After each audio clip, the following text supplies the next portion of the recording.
Sveiki, skatītāji! Kā jums klājās? Kā iet? Apsolījums atklāt peldēšanās sezonu. Pludmales sezonu es jau atklāju. Šodien atklāsim peldēšanās sezonu. Laiciņš šodien labs. Atbraucam uz jūru ar motociklu. Tā kā atklāsim peldēšanās sezonu, nes kā mums veiksies. Piedāvāju peldēties kopā ar mani. Un te mans motocikls, kā jau teicu, ļoti foršs, ekonomisks un ietilpīgs. Atbraucām uz jūriņu. Būs peldēšanās. Šodien mums ir 29. aprīlis. Tā, pārbaudām motociklu. Viss ir aizslēgts. Viss ir labi. Tāds skaistulis. Nu, iesim uz jūru. Tātad paskatīsimies, kā izskatās jūra Kalabrijā 29. aprīlī.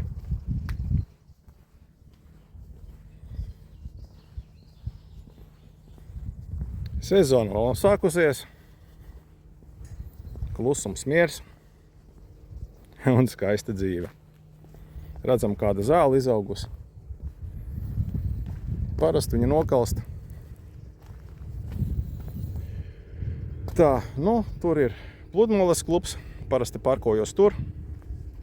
Šoreiz izdomāju motociklu novietot ēnā.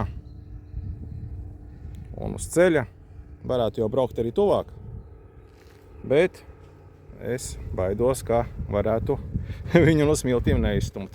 Nav man tik laba pieredze, lai brauktu pa smiltīm līdz pašai jūrai. Tā kā motocikls stāv uz ielas un pats dodos skatīties, kas ir ar jūru. Redzam, vēl viena atpūtnieka ir. Tad jau droši vien viss ir kārtībā. Laba zīme. Ja cilvēki pie jūras sāk sanākt, tad visticamāk jūra jau ir gana silta, lai varētu peldēties. Bet to mēs drīz noskaidrosim. Ai, joprojām redzu, pludmale nav sakārtota. Latviešam tāds teiciens: slinkum, laid mani vaļā. Nu, itāļiem vajadzētu bišķiņ saņemties. Nu jau tūlīt būs maijs, tūlīt būs sezona. Bet redzam, pludmale vēl nav sakārtota. Protams, šeit arī ir Pludmales klubs. Viņš vēl darbu nav uzsācis. Tāpēc arī teritorija nav sakopta. Jā, redzam, traktors stum smiltis. Kā es arī teicu, gatavo Pludmales sezonai. Bet tur, kur ir funkcionējošs Pludmales klubs, tur jau viss ir kārtībā. Viss ir sakārtots, izvietoti pēc saules sargu un gultiņas. Viss jūsu vērtībā un labsajūtai.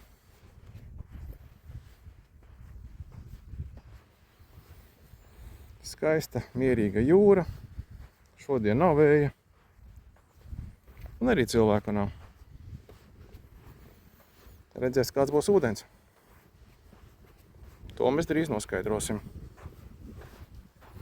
Ar manu un jūsu palīdzību. Paldies, kas sekojat man, skatāties manu kanālu. Man patīkami, ka jums interesē, kā vienam latvieša pensionāram veicās Itālijā.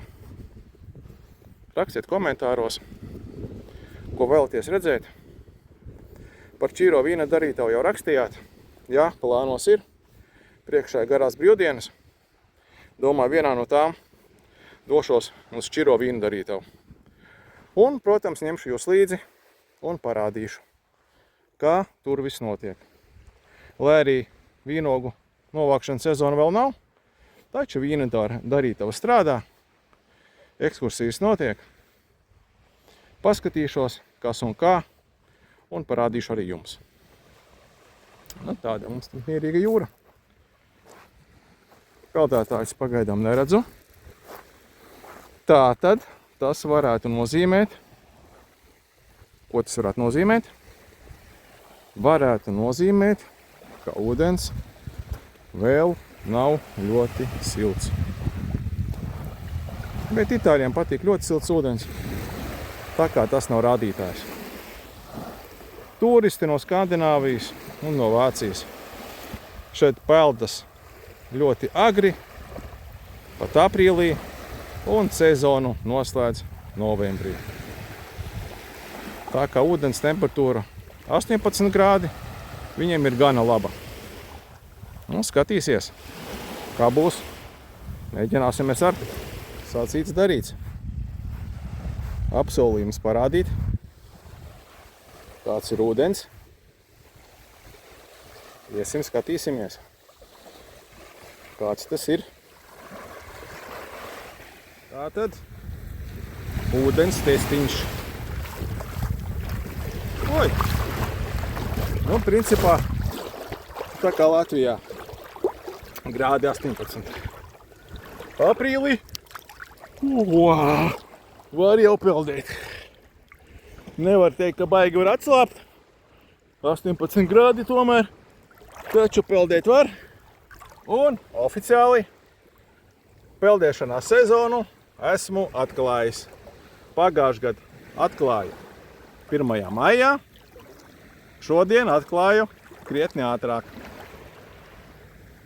Nu, kā jums patīk? Jūriņa, brauciet ciemos, peldēties.